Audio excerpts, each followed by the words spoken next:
Mula naman sa infrastruktura, pangangalaga sa karapatan ng mga kababaihan at kabataan, economic development hanggang sa libreng serbisyong medikal sa mga buntis at paghahatid ng mas mainam na biyahe sa mga residente ang binigyang prioridad ng ilang mambabata sa kani-kanilang distrito.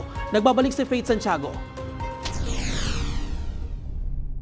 Isang bagong lugar ng pag-asa at paghilom para sa mga kababaihan at kabataan ang itatayo sa Haven for Women ng DSWD sa Muntinlupa. Pinangunahan ng groundbreaking ng Women and Children's Crisis Center ni Pampanga 4th District Representative Gina De Venecia, founder at co-president ng Association of Women Legislators Foundation Incorporated. Isa siyang nanguna rin sa pagkakatatag ng Haven for Women sa Alabang noong 1995. Ayon sa mambabatas, magsisilbing bahay ng pag-asa ang mga itatayong pasilidad tulad ng art therapy, skills training at recreation rooms upang matulungang makabangon ang mga biktima ng karahasan at pang-aabuso.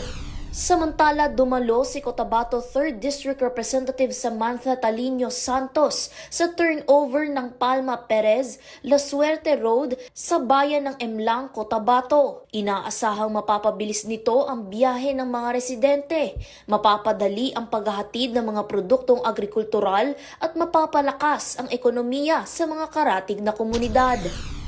Sa Valenzuela, nanguna naman si 1st District Representative Kenneth Gatchalian sa fellowship dinner at oath-taking ng tatlong Tricycle Operators and Drivers Associations o TODA sa Barangay Malinta. Layunin ng pagkakaisa ng mga TODA na pagbutihin ang serbisyo sa mga pasahero at palakasin ang koordinasyon sa loob ng kanilang komunidad.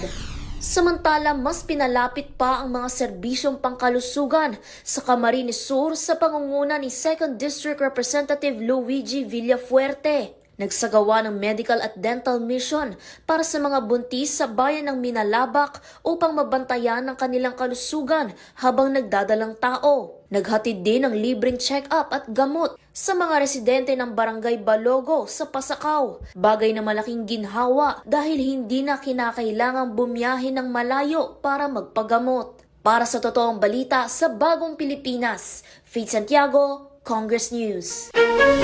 Ako po si Bien Manalo. Para maging updated, manatiling nakatutok sa Congress TV, Congress TV Digital at sa iba pa naming social media pages.